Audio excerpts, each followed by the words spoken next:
சௌகரியமா இருக்கிறோமா? சௌகரியமா இருக்கிறீங்களா? ஆமா ஆமா. உங்களுக்கு எந்த குறையும் கிடையாது. ஆஹா. நாங்க பயிர் வைக்கிற நனி உங்களுக்கு குறை கிடையாது. ஏன் அப்படி சொல்ற? பயிர் வைக்கிறதுலயா உங்களுக்கு எந்த குறையும் கிடையாது. யோ ஏன் அப்படி சொல்ற? விட்டு மேய்ச்சி ஓட்டிமாலா? என்னத்தான் அதுல நீங்க பயிர் வைக்கிறீங்க, ஆமா, விட்டு மேய்ச்சி ஓட்டி மட்டும் நீங்க வச்சுக்கிறீங்க. நாங்க ஆடு மாடு விட்டு மேய்ச்சி போடுறோன்றியா? ஆமா. சரி, ஆடு மாடு தான் மேய்ஞ்சிட்டேன், உன்னை எவன் பயிர் வைக்க சொல்றான்?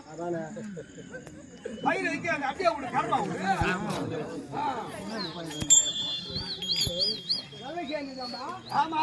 சாப்பாட்டுக்கு என்ன பண்ணுறீங்க? விறகுத்தியா? பூவாக்கு என்ன பண்ணுங்க? பூவாக்கு பூவாக்கு என்ன பண்ணுதுன்னு கேக்குறியா? ஆமா.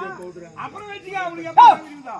ஆட்டு வச்சுட்டா ஒய்யா வச்சுக்கினியா? ஐயோ, என்னையா ஒட்டுத்தால மேய்த்து ஒட்டுத்தால மேய்த்து பயிர் ஊட்டி மேய்ச்சி ஓட்டி மேய்க்கிறாயா? ஏன்னா ஆ. அந்த கோலை கட்டி ஒட்டுக்குது பாரு, அது ஒட்டலை வரவே மேய்ச்சிட்டு ஓ, இருக்கான். நடுக்கையில் இறங்கி மேய்க்கியா? ஓ, நடுக்கையில்